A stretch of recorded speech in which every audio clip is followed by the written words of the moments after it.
From roughly 2003 to 2010, an international movement of splatter horror films rocked the globe. It emerged within the early work of a small group of up-and-coming filmmakers with a deep love for horror. They shared a desire to push the genre past the limits of good taste, bringing back the chaotic feeling of going into a cinema and losing yourself in a mad world crafted by an artist willing to press beyond all expectations. Filmmakers like Eli Roth, Rob Zombie, and Alexandre Aja were harkening back to what they loved about the horror they grew up with.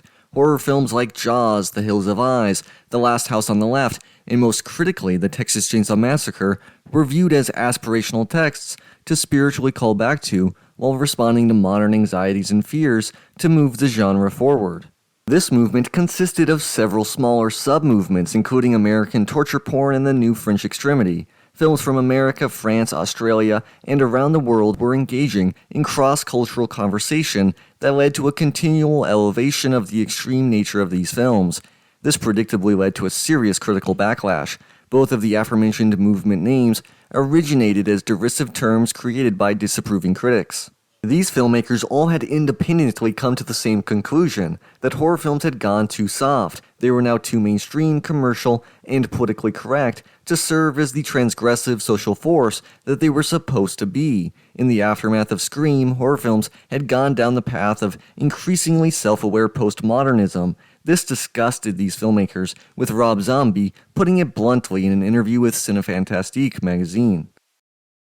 They just seem like bad TV shows blown up for the big screen. They're teen thrillers. There's no real danger because you know they'd never kill off any of their big stars. The new generation loves them, but I can't stand them. This movement served as a counterbalance, bringing back an independent sensibility to the genre, pushing the gore while reflecting the boiling political turmoil of the post-9/11 era. These films are dismissed frequently as simply brainless gorefests, but to me this is far from the truth. I believe this is a severely underrated era in horror film history. Films like Saw, Hostel, The Devil's Rejects, Wolf Creek, and Inside are excellent horror movies that represent a breakthrough for the genre away from the bland and safe end of the 90s. The pinnacle of this movement, in my mind, is the 2008 French film Martyrs. The film's writer and director, Pascal Laugier, had made one film previously, House of Voices, in 2004. This somewhat anonymous debut did little to put the French filmmaker's name amongst the exciting new voices of horror. However, he shared those filmmakers' views on the genre and used that to infuse his next film with some juice. For his second film, he wanted to make something fresh, something unrestrained and unfiltered. He felt that his debut had been too indebted to his love of the genre to representing his references and inspirations.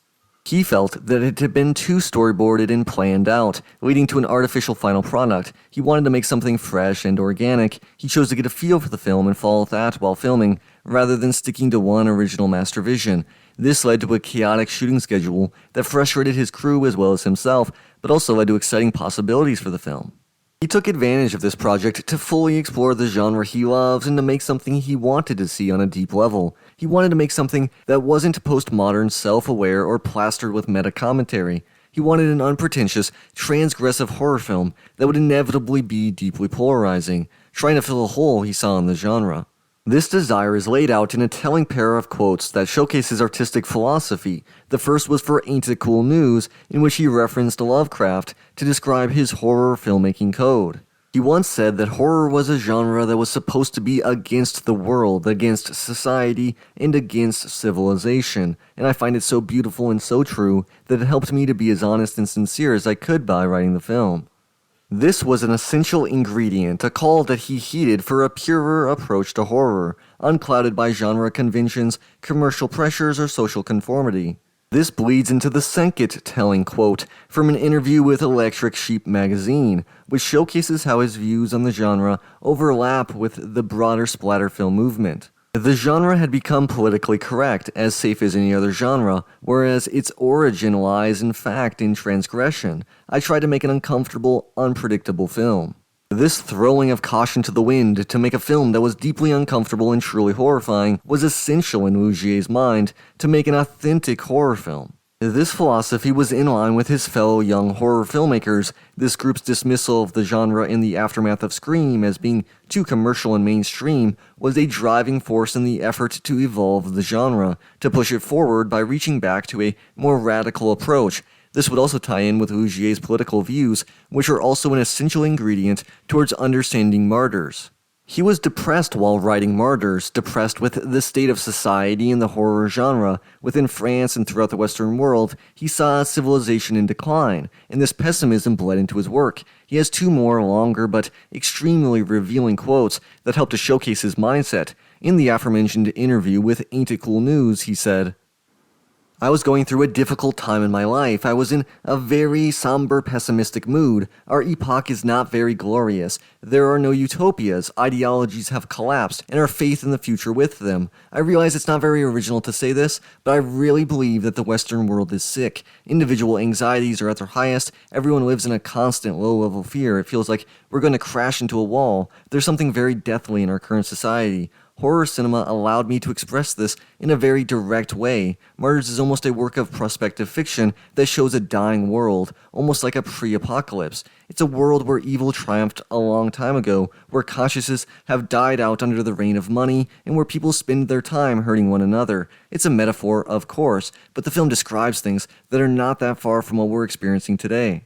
This bleak outlook on the health of the Western world has obvious implications when viewed alongside the story of the film.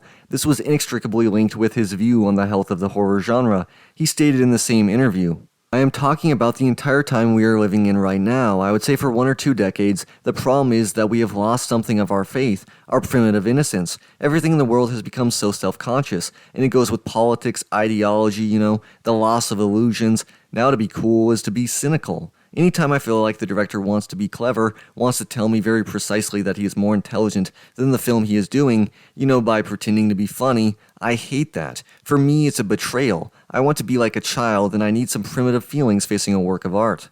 This depressive state he was in while writing ultimately was used as the engine for something positive, a piece of art, a work of creation that would serve to reflect the mood of our current world while striving to craft something in opposition to it, to say that this isn't how we have to live, how we have to engage with one another, how we have to create and appreciate art. There is another way, a purer way, one that is transgressive and different, inherently polarizing. This is where he believes horror is at its best, most necessary form, as an agent of chaos and true beauty.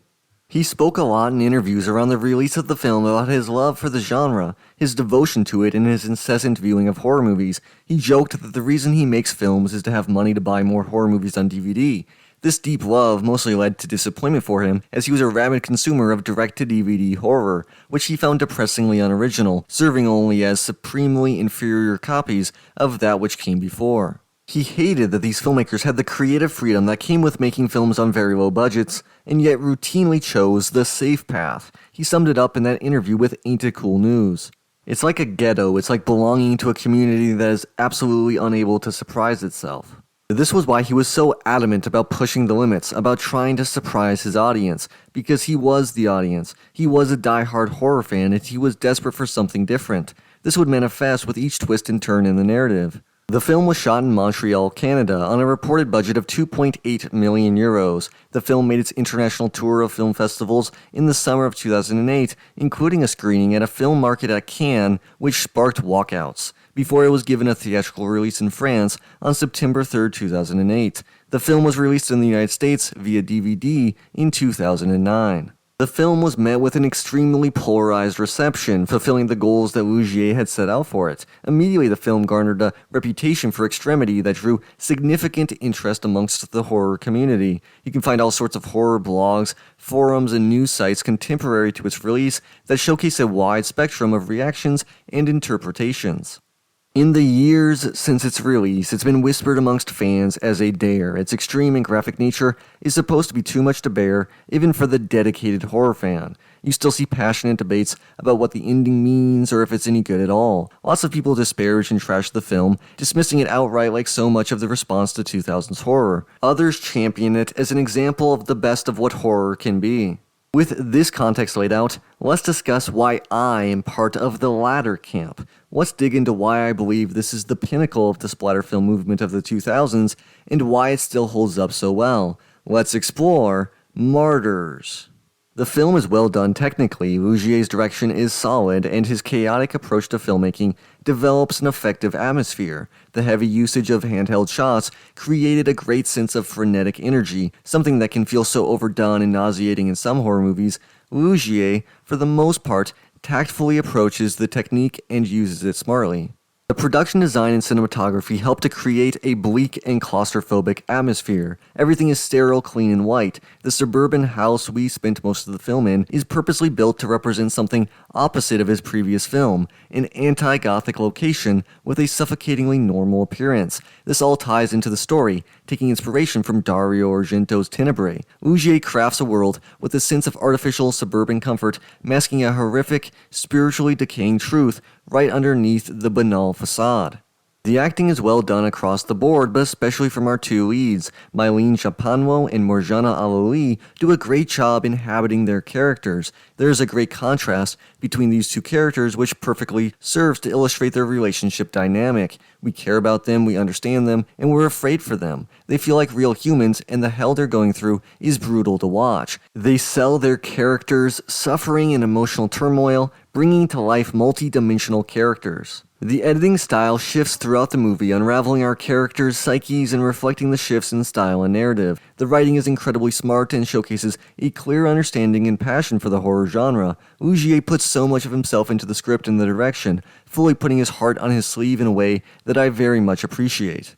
The story is one that is constantly shifting, bringing us new styles of filmmaking and new layers of depravity and horror we never expected. Laugier didn't want us to know what was going to happen next. He knew how die-hard horror fans think and what they expect out of horror movies. He knows the way that we can find comfort in the familiar and how that can take away the pure experience of horror. He smartly finds ways to shift our perspective, our expectations, in the narrative in such drastic ways that we never get comfortable. It feels as if we are in the hands of a madman, starting with an opening that immediately establishes the style and thematic concerns of the film. First, by showing a worn-down industrial landscape, featuring an abandoned factory that is now being used as a torture dungeon. This brings us immediately into the frame of mind of a torture horror movie. This establishes the film as being in conversation with films like Hostel and Saw. The main focus, though, is on a little girl, Lucy, bloodied and bruised, who we see running for her life. After this, we get a Super 8 tape that documents the aftermath of this trauma in a clinical way. This is useful for giving us information and showcasing a key character trait for Lucy, that her trauma follows her well after her escape. We also get introduced to Anna and the motherly love she displays. After this, we cut to 15 years later. We are introduced to an ordinary-seeming family. We get a breakfast that is maybe a bit distasteful with the rodent, but seemingly normal. This is a family of means that is afforded a privileged existence. Before we get to know this family too well, all hell breaks loose. Lucy's shotgun blast that kills the father is brutal and a bit cartoonish. This is the only real, over-the-top depiction of violence in the entire film, and I don't think it was intentionally meant that way. In the context of the rest of the film, this scene feels like it was meant to be taken a bit more realistically than what the final product shows. However, before we can even process it, we are quickly swept away from that dramatic blast. Lucy quickly dispatches the mother before killing the children in brutally demented fashion. This depiction of violence is quick and ruthless. We don't get any sense of satisfaction, and the murder of the children is particularly horrific. This isn't a cathartic revenge killing. We have no real information on who these people are yet. This is a key moment that showcases how this film tackles violence. It's not glorified or fun to watch. We don't get any satisfying murders. Everything is quickly done in a brutal, systematic fashion. Laugier wants us to feel like this is happening for real and not something to relish. We then sit in the aftermath of that violence. We see that Lucy has not changed. The ghost haunting her, her PTSD, and feelings of guilt manifest, is not satisfied with these sacrifices. It showcases that revenge is not an answer. Killing those who inflict pain on us does nothing to fix us. It only creates more blood and more suffering. It's extremely uncomfortable to watch, but we are given no reprieve. We sit with this trauma and feel what Lucy feels. As Anna shows up, we get a new layer unveiled about her relationship with Lucy. What started as seemingly a motherly love has now developed into a one-sided love affair. Anna is in love with Lucy, an unrequited love. Lucy is bad for Anna. She is broken beyond repair and can only serve to drag her down into the depths of hell. Regardless, Anna continues to persevere and suffer for her. She does what she does out of a deep sense of love and selflessness. She has her doubts about how involved this family is. She is horrified by the violence, but she helps Lucy anyway. Lucy's paranoia and trauma continue to drag her down and ultimately lead to her suicide, a scene that is beautifully shot, choreographed, designed, and acted. This is another major turning point for the film, a twist that is in line with so many other horror films, killing off our perceived main character, that for most experienced horror fans, it probably doesn't register as much of a shock. This is only a false sense of genre trope comfort for us, however. We then get another major shift away from the frenetic pace of the violence and paranoia of Lucy and into a new level of hell. Now alone in the house, Anna finds out that Lucy was right. This is a torture chamber masquerading as a house. The privileged existence granted to its inhabitants is due to an organized torture program run by some elite group. This is another way in which Martyrs converses with Hostel. However, this organization is very different from the elite hunting club. When Anna finds the proof, a chained-up woman who has been tortured for a long period, we again see the selfless nature of Anna. She shows love and care for this tortured soul and frees her in a brutal scene that helps us transition to the even more haunting second half of the film. Once the organization finds Anna in the house, we are given another exposition dump thanks to Mademoiselle, a captivating villain whose performance is great and fits right in with the depressing atmosphere. This is really where the philosophical elements of the plot start to kick in. She explains the nature of the cult's mission to torture young women, turning them into martyrs so that they can see what lies beyond death and to report back to them. This is a disturbing way of playing with the concept of self-awareness, finding a demented rationale for the genre trope of young women as the predominant victims. This search for truth is horrifying just to hear about, but its execution is ruthless and bleak as hell. The torture that is depicted in the second half of the film is exhausting. It's truly sickening to see any hope be systematically broken out of both Anna and the audience. This is the type of torture we don't typically see in the movies, but was all too real in the era of Abu Ghraib and Guantanamo Bay.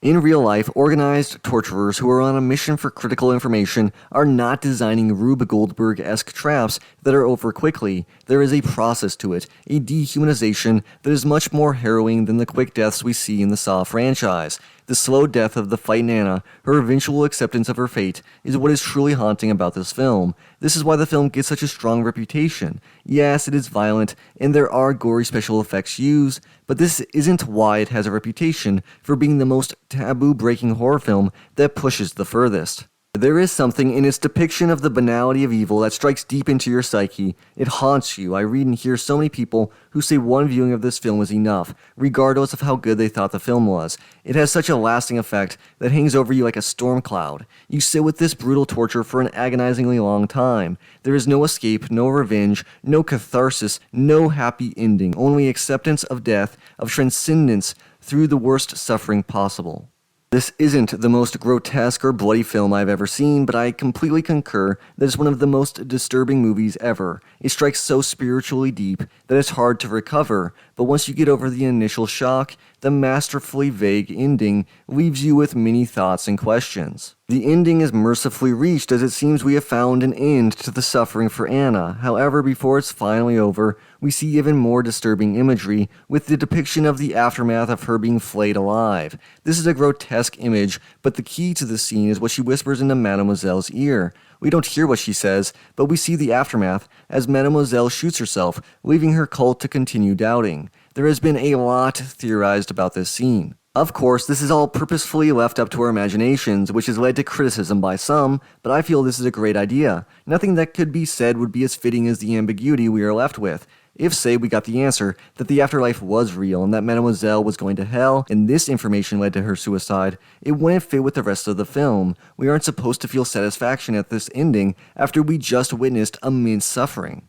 This is the last major twist of perspective that Laugier plays on us. It's masterful because he shifts from our complete identification with Anna, our complete horror at witnessing her suffering, to our identification, even in the slightest way, with the cult's desire for information. We want to know what she sees. We want to see if, after all, this group's methods did produce something of worth. This shift in identification, perspective, and audience desire is so beautifully pulled off. We no longer just want to see an end to her suffering, we want to know what it produced. The truth is, what we see at the end. In the love she gave, her selflessness is in stark contrast with the cult's methods, which are pure madness.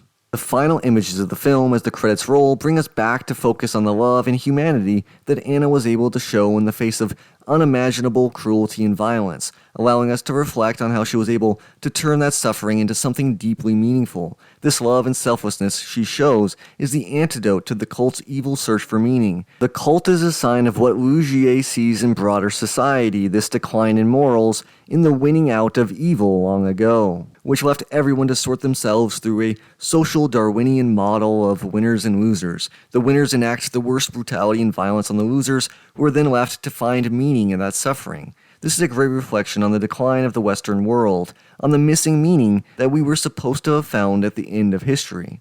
I love the way Laugier ties in these broader themes into what is so clearly a deeply personal film. Martyrs works as a horror film first, commentary second.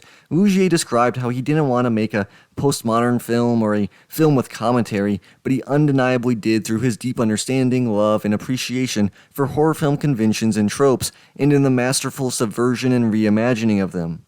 He is clearly in conversation with films like Hostel and Saw, but he is right when he says this is the anti-Hostel. There is no final escape, no cathartic revenge. The violence in this movie is unsatisfying and only leads to further horrors. You can't escape this deep of a trauma, and Martyrs brings us all down to that level of personal hell. Hostel and Saw reflect post-9/11 anxieties and politics in a more exaggerated way. Martyrs drops the exploitation tropes and populist sensibilities in favor of a harder edge, something that more accurately reflects the horrifying nature of our societal decay. Laugier entered a depressing and pessimistic place and came out of it with something beautiful and positive, a creative energy that manifested in dark and twisted images that also showed the transcendent nature of love. Even in this extremely dark place we find ourselves in, the most ruthless and bleak imaginable, we still find that most touching aspect of humanity. That is why Martyrs is beautiful and meaningful, and why I love it so much. Laugier made a horror film that isn't without flaws. I didn't talk much about the negative aspects of the film in this video. I could critique small elements here and there. It's not always the most polished, as with the occasional messy usage of handheld camera work. I also found the opening killing of the father to be distracting in its execution. These are small critiques of an otherwise excellent film. Laugier's film isn't perfect, but it's the shining example of the splatter film movement of the 2000s. It's one of the best modern horror films, and one that has made a lasting impact. It's clear through all the contemporary and now retrospective discussion that we are far from over from hearing about this film. The debates and discussions will continue for years to come. This will continue to serve as one of the defining films of its era and as a masterpiece of horror. In retrospect, it's crazy how Laugier was never again able to tap into the magic of this film. Now he's seemingly not even making movies at all anymore, which is depressing, but in spite of that, he created something that can never be taken away. A singular piece of excellent and transcendent horror cinema. In a sea of imitators of Saw and Hostel, Martyrs found a way to elevate beyond all of them and become the pinnacle of a movement. I used to be hesitant to recommend this film due to its brutal nature. If you're not a horror fan, it's probably still not one I would recommend, but now I have come to terms with the fact that it's so deeply meaningful to me that it transcends the bleak and brutal nature of its content to elevate it to a must-see horror movie for horror fans. This is like Funny Games if it were made by someone who loves horror and is coming to terms with the genre and this horrifying world. We still get bleak and brutal horror films, though not necessarily in this style or with these signifiers anymore. That fact provides comfort for me. I know that these types of movies exist and will continue to be made by people just as passionate as I am about this genre and about hoping for a better world. There is something so deeply meaningful to me about watching a movie like this, one that depicts the worst possible outcome, the most horrifying, nasty, and brutal existence possible, and still finding meaning within that. That's all for today's video. Thank you so much for watching to the end. Talk to me in the comments below about Martyrs, the horror genre, what films matter to you, anything that comes to mind. I'm a huge horror fan and would love to hear your thoughts on the film and this video. Thank you so much for watching, and see you next time.